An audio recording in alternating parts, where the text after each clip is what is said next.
اللهم إني أعوذ بك من الهم والحزن، وأعوذ بك من العجز والكسل، وأعوذ بك من الجبن والبخل، وأعوذ بك من غلبة الدين وقهر الرجال. بسم الله الرحمن الرحيم.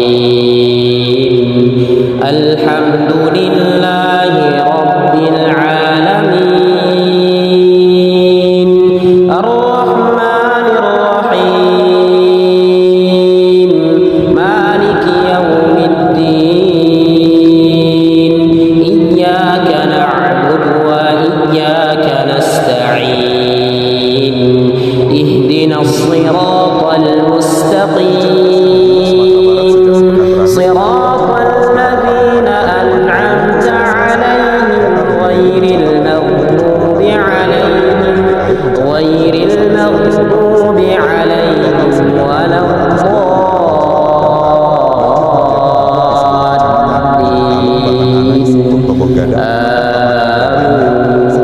21 nagari ikut tergenang. Bencana ini juga merusak sektor pertanian, 138 hektare sawah dan 26 hektare ladang ikut terendam. BPBD bersama pemerintah nagari terus mengevakuasi warga, menyalurkan bantuan dan berjaga di titik-titik rawan. Beberapa lokasi mulai surut, tapi potensi hujan masih tinggi sehingga status siaga tetap diberlakukan. Dari data BPBD, Padang Pariaman menjadi daerah paling terdampak. Selain ribuan rumah tergenang, 2 jembatan putus, 1 bendungan rusak, 2 ruas jalan ambles, 3 titik longsor menutup akses, hingga fasilitas pendidikan ikut terdampak. BMKG memperingatkan hujan masih akan turun dalam beberapa hari ke depan. Warga diminta tetap waspada terhadap potensi banjir susulan dan longsor.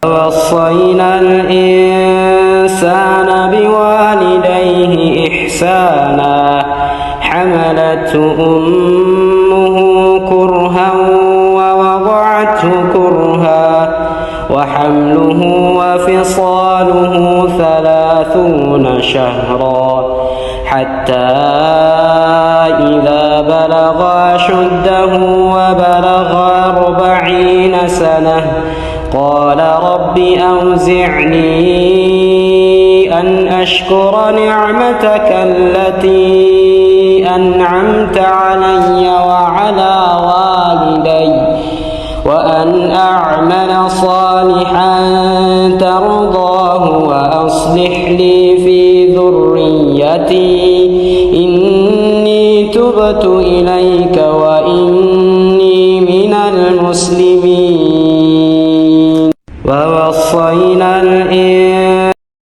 ووصينا الإنسان بوالديه إحسانا حملته أمه كرها ووضعته كرها وحمله وفصاله 30 شهرا حتى إذا بلغ أشده. Kemarin lagi banjir bandang, yang turun bukan air dari gunung, yang turun apa? Kayu. Allah tidak pernah menurunkan kayu, Allah menurunkan air. Dari air tumbuh kayu. Kayu hidup nggak mungkin hanyut. Gelondongan-gelondongan kayu turun dari gunung. Yang motong ini lebih jahat dari Israel.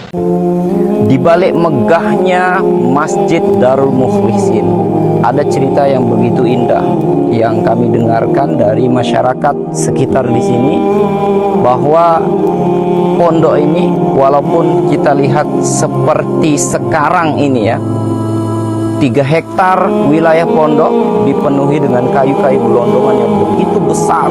Kalau Anda bisa lihat di sini, ada pohon-pohon yang begitu besar yang raksasa, yang luar biasa. Anda bisa lihat di sini, ini kayu gelondongan yang sangat besar sekali. Sehingga kemudian pondok ini betul-betul dipenuhi dengan kayu gelondongan. Dan ketinggiannya Anda bisa lihat sendiri di sini sampai ke atas ini. Ya, jadi Anda bisa lihat sampai ke lantai 2, sungguh luar biasa. Tapi ada kisah yang begitu menarik bahwa masyarakat di sini mengakui bahwa jika pondok ini tidak ada, apa yang terjadi dengan kampung di sebelahnya? Karena begitu banyak kayu-kayu di sini yang menumpuk, mungkin kalau dihitung ini ada ratusan ton kayu gelondongan yang tertahan dengan kokohnya masjid yang megah ini, ya, sehingga kemudian kayu-kayu ini tidak sampai ke kampung sebelah, karena sebelahnya ini kampung. Kalau saja pondok ini tidak ada, maka tidak ada benteng pertahanan bagi kampung untuk bisa menahan ratusan ton kayu gelondongan yang terlempar ke sini yang nggak tahu entah dari mana. Masya Allah, tentu di setiap ada musibah pasti ada hikmah yang besar yang kita bisa ambil hikmahnya, dan itulah salah satu hikmah yang bisa kita ambil, kisah-kisah dari masyarakat yang ada di sini. Barakallahu fikum. Darul Mukhlisin, segeralah pulih, segeralah mencetak kader-kader dakwah yang akan menyebarkan Islam di masa depan. Amin ya rabbal alamin. La in syakartum la azidannakum wa la in kafartum inna 'adzabi lasyadid.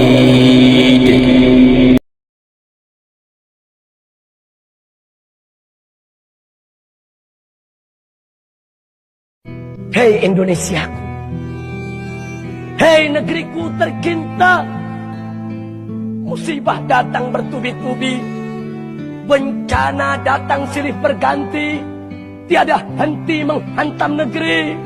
Hei Indonesiaku, hei negeriku tercinta, maksiat apa yang kau perbuat, dosa apa yang kau lakukan, sehingga bencana datang bertubi-tubi menghantam negeri.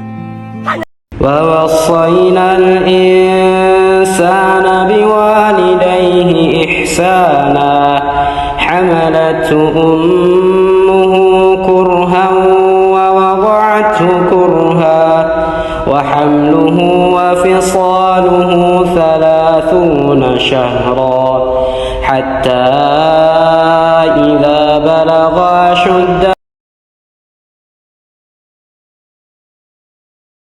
Lihat ini guys, kasihan banget di Aceh. Lihat nih, Gubernur Aceh katanya nih, pengungsi meninggal bukan karena banjir tapi kelaparan. Gila nggak? Pemerintah kita mana?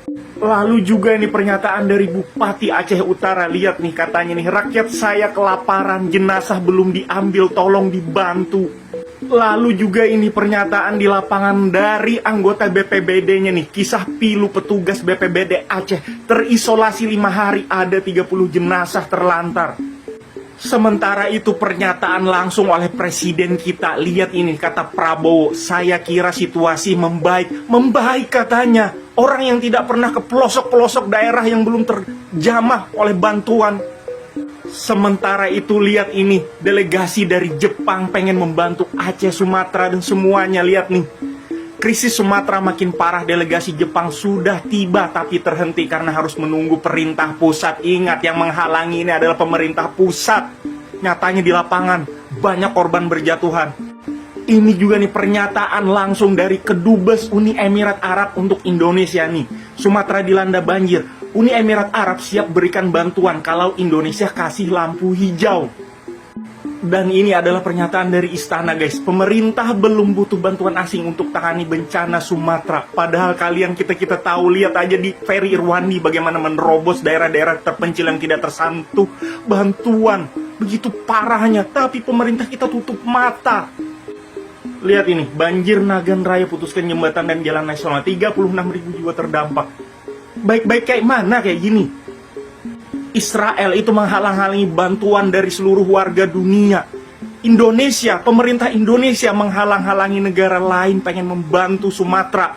Di Indonesia kayaknya warga negaranya tidak dianggap, apalagi untuk Sumatera.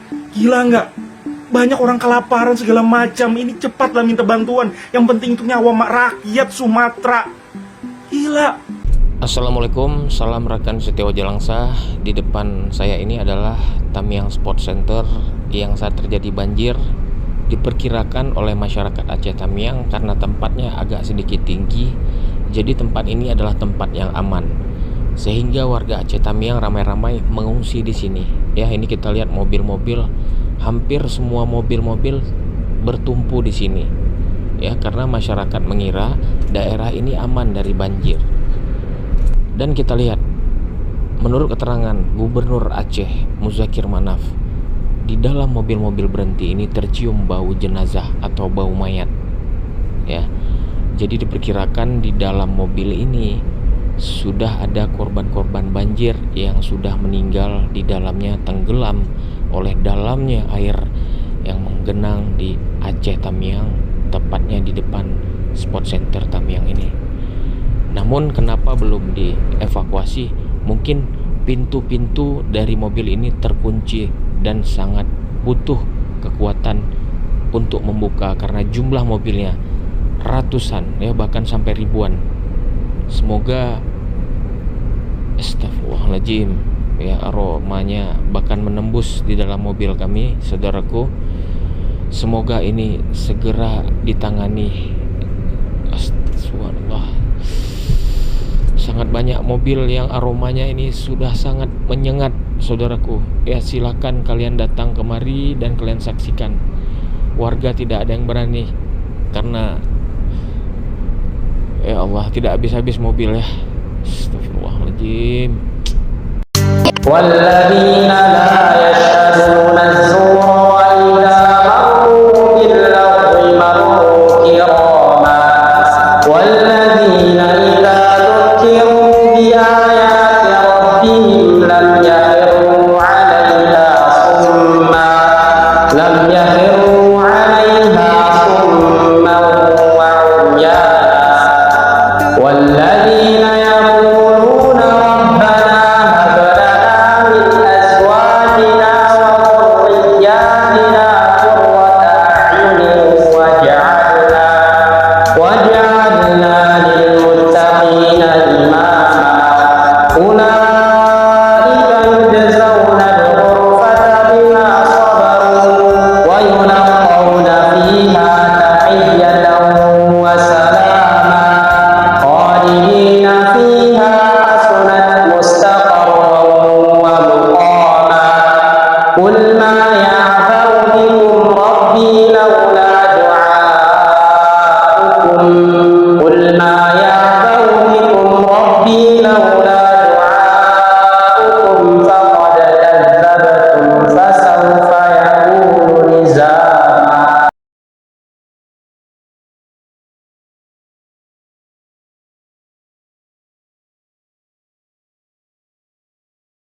أيها الذين آمنوا اذكروا الله ذكرا كثيرا وسبحوه بكرة وأصيلا.